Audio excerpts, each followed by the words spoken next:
네, 안녕하세요. 비즈입니다. 여러분, 오늘은 진짜 미친 가성비 다이나믹 마이크로 찾아봤습니다. 그 제품은 바로 이건데요. 파이파인에서 나온 앰플리 게임 AM8입니다. 사실 마이크 사려고 찾아보신 분들 알 건데 가성비 USB 마이크 찾다 보면 꼭 거론되는 브랜드가 바로 이 파이파인 마이크입니다. 예전에는 이 회사가 듣보잡 취급을 받긴 했는데 지금은 유튜버들 사이에서 리뷰가 상당히 많이 진행됐기 때문에 이제는 검증된 믿을 수 있는 가성비 브랜드라고 할 수 있습니다. 아무튼 이 제품이 왜 미친 제품이냐면 일단 이 제품이 구성을 보면 아는데요. 이 제품은 USB-C 타입과 XLR 두 가지 형태로 연결잭을 제공합니다. 이것 때문에 간편하게 컴퓨터나 모바일 기기에 연결할 수 있고 XLR 잭을 사용해서 오디오 인터페이스에도 연결이 가능한데요. 심지어 이 잭들은 동시에도 연결이 가능하기 때문에 하나의 마이크로 두 컴퓨터에 동시에 연결이 가능하기 때문에 투컴 구성을 할 때 이 마이크 하나면 모든 세팅이 끝난다는 거죠. 그뿐만이 아닙니다. 사실 이게 더 중요한데 방송하시는 분들은 보통 USB 마이크로 장비에 입문을 하고 나중에는 오디오 인터페이스 XLR 마이크 조합으로 업그레이드를 진행하게 됩니다. 그런데 이렇게 오디오 인터페이스 구성으로 업그레이드를 진행하게 되면 기존의 USB 마이크는 오디오 인터페이스에 호환이 되지 않기 때문에 그냥 갖다 버리던가 당근마켓에 팔던지 해야 돼가지고 애물단지가 되는데요. 이 제품은 그냥 USB 마이크로 쓰다가 한계를 느껴서 오디오 인터페이스로 업그레이드 해도 여전히 XLR 전문가용 잭이 제공되기 때문에 인터페이스를 구매하더라도 이 제품을 여전히 연결해서 계속 사용할 수 있습니다. 물론 시중에 이런 형태의 제품들이 없는 건 아닌데요.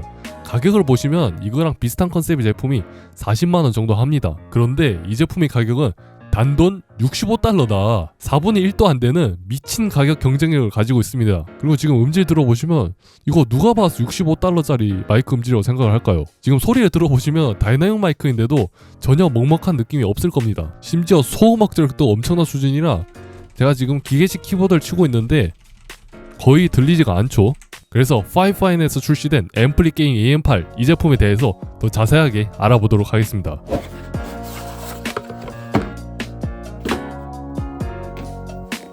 여기 원판처럼 생긴 것은 마이크 받침대이고요. 마이크 본체는 이렇게 생겼습니다. 메탈 재질처럼 보이지만 바디 자체는 플라스틱이고요.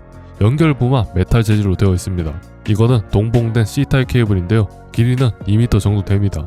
이 마이크는 8분의 3인치랑 8분의 5인치 나사홀 다 호환이 되기 때문에 대부분의 마이크 스탠드와 호환이 가능합니다. 마이크 후면에는 터치식 음소거 버튼, 마이크 전면에는 LED 조절 버튼과 마이크 게인 노브, 모니터링 볼륨 조정 노브가 있습니다. 마이크 하단에는 C타입 연결잭과 모니터링 이어폰 연결잭, 그리고 이 제품의 핵심인 XLR 연결잭이 있습니다. 받침대를 끼우면 이렇게 생겼습니다. 이제 음질 테스트를 해봐야겠죠.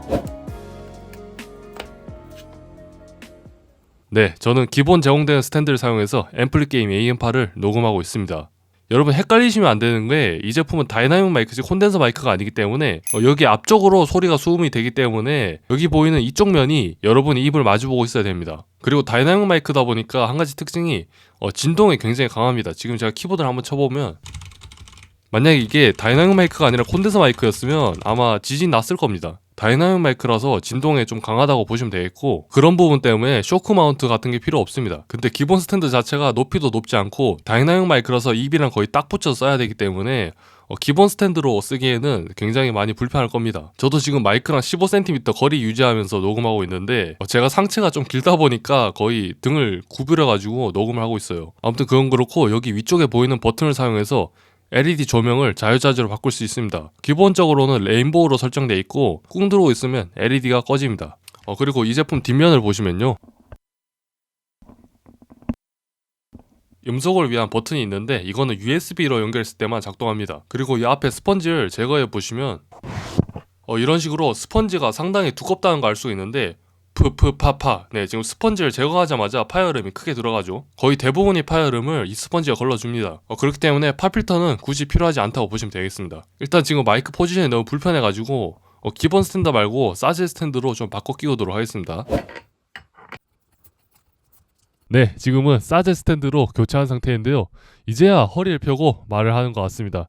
콘덴서 마이크는 거리를 좀 띄우고 말을 해도 소리가 괜찮게 들어가지만 이 제품은 콘덴서가 아니라 다이나믹 마이크이기 때문에 입이랑 거의 딱 붙여서 사용을 해야 됩니다. 그렇기 때문에 이런 마이크 스탠드를 별도로 꼭 사용하시는 걸 추천드리고요. 이제 이렇게 세팅했을 때 잡음이 얼마나 들어가는지 테스트 해보겠습니다. 우선 지금은 키보드를 치면서 말을 하고 있는데 키보드 소리가 거의 안 들릴 겁니다. 같은 환경에서 콘덴서를 사용하게 되면 어우 개 시끄럽죠. 이렇게 다이나믹 마이크 특유의 낮은 감도와 높은 지향성이 맞물려서 시청자가 온전히 내 목소리에만 집중할 수 있게 해줍니다. 그리고 사실 아까부터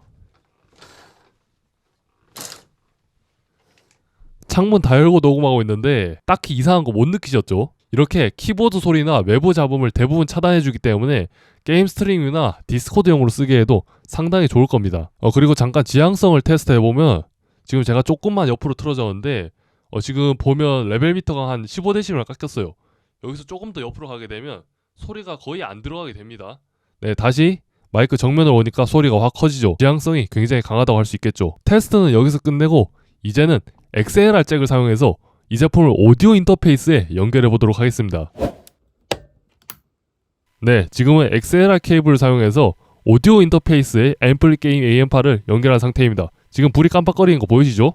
그런데 지금 소리를 자세히 들어보시면 미세하게 삐리릭거리는 소리가 들립니다. 이 노이즈가 왜 생겼냐면 제가 USB 단자와 XLR 잭 두 잭을 동시에 연결했기 때문에 이중접지 현상이 생겨서 그라운드 루프가 생긴 건데요. 두 잭 동시에 연결했을 때 노이즈가 생길 걸 예상을 했는데 실제로 생깁니다. 조금 실망스럽고요. 일단 여기에 보이는 USB 아이솔레이터라는 장비를 사용해서 그라운드 루프를 해결해 보도록 하겠습니다. 네, 지금은 USB 아이솔레이터를 연결한 상태인데요. 아이솔레이터를 연결하니까 노이즈가 전혀 들리지 않죠. 이 문제는 두 잭을 동시에 연결했을 때만 발생하기 때문에 두 잭 중에서 하나만 연결하면 이런 노이즈는 전혀 발생하지 않습니다. 혹시나 두 개 동시에 연결해서 사용하실 분들은 참고하시고요. 그리고 지금 기분 탓인지 모르겠지만 USB로 연결해서 녹음할 때보다 오디오 인터페이스 연결했을 때가 조금 더 소리가 풍성한 느낌이거든요. 아무튼 이렇게 오디오 인터페이스에 이 제품을 연결했을 때 얻는 장점이 뭐냐면 고급 음장 효과를 적용할 수 있다는 겁니다.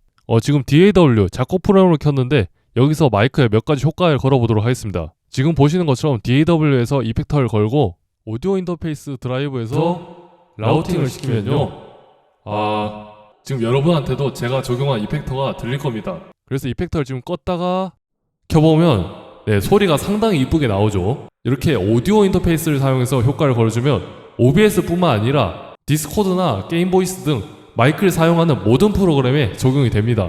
그래서 음악 방송하시는 분들을 보면 USB 마이크가 아니라 오디오 인터페이스를 무조건 선택하는 이유죠. 그런데 이 제품은 USB 마이크인데도 오디오 인터페이스에 연결이 가능하기 때문에 이런 고급 음장 기술을 자유자재로 적용할 수 있습니다. 이 마이크의 활용성에 한계가 없다는 거죠. 네, 오늘은 이렇게 해서 파이파인에서 나온 게이밍 다이나믹 마이크 파이파인 앰플리 게임 AM8을 리뷰했습니다. 솔직히 말해서 USB로 된 다이나믹 마이크 대부분이 잡음이 엄청 심하거든요. 왜 그러냐면 내장된 증폭회로 프리앰프의 성능이 좋지 않아서 그런 건데 이 제품은 오히려 오디오 인터페이스를 꽂았을 때보다 USB로 연결했을 때가 더 잡음이 적었습니다. 지금은 USB로 연결했을 때 음질이고요. 지금은 오디오 인터페이스에 연결한 상태입니다. 그래서 여기서 알 수 있는 점은 이 제품에 내장된 자체 프리앰프가 어지간한 오디오 인터페이스에 내장된 프리앰프보다 더 성능이 좋다는 겁니다. 제가 보기에는 최소 20만원 이상이 오디오 인터페이스를 사용해야 이 제품에 내장된 내장 프리앰프보다 더 좋은 음질을 얻을 수 있을 거예요. 이 제품 가격이 $65밖에 안 된다는 것을 잊으시면 안 됩니다. 다만 노이즈 부분을 제외하면 USB를 연결했을 때보다 XLR 잭을 사용해서 오디오 인터페이스 연결했을 때 소리가 더 풍성한 느낌이 나긴 하더라고요. 개인적으로 이 제품의 음색은 슈어 MV7이랑 굉장히 비슷한 느낌이었습니다. 묵직한 음색이라기보다는 굉장히 까랑까랑하고 선명한 음색에 가깝고요. 목소리가 실제에 비해 조금 더 밝게 표현되는 편입니다. 다이나믹 마이크 특유의 먹먹한 소리 느낌이 아니기 때문에 이 부분에서 호불호가 좀 갈릴 수도 있어요. 그리고 콘덴서 마이크만큼은 아니지만 이 제품의 명료도 또한 나쁘지 않아서 음악 녹음용으로도 괜찮은 편입니다.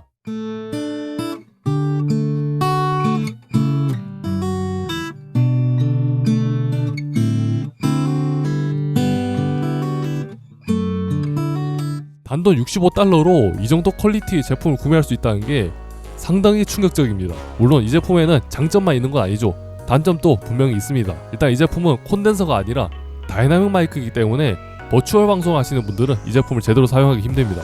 지금 보시면 이 부분이 제대로 인식이 안 됩니다. 마이크가 입 위치를 가리고 있기 때문에 버추얼 캐릭터가 제대로 인식이 안 되는 것을 알 수가 있죠. 이런 경우에는 로우 프로파일 암이라는 걸 써서 마이크 높이를 입보다 낮추던가 그냥 콘덴서 마이크를 써야 됩니다. 두 번째 단점으로는 XLR 단자와 USB 단자를 동시에 연결해서 사용하면 그라운드 루프 전이차로 인해서 노이즈가 발생한다는 겁니다. 두 컴을 쓰시는 분들은 두 단자를 동시에 연결해서 사용할 수도 있는데 만약에 이렇게 쓰시려면 그라운드 루프 노이즈를 없애주는 USB 아이솔레이터를 사용하셔야 됩니다. 그리고 마지막 세 번째 단점으로는 전용 마이크 세팅 프로그램이 없다는 겁니다. 사실 예전에는 이게 단점이 아니었는데 요즘 나오는 USB 마이크들은 자체적인 마이크 보정 프로그램을 가지고 나오더라고요. 그런데 파이파인 제품들은 그런 보정 프로그램들이 제공되지 않기 때문에 조금 아쉬운 점이라고 할 수 있습니다. 그리고 음성 호응 버튼이 터치식이어가지고 마이크 만지다가 실수로 눌릴 때가 많더라고요.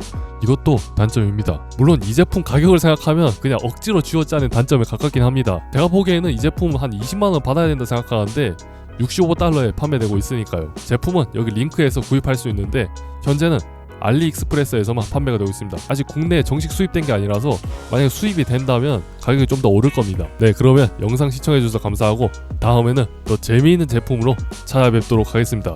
매주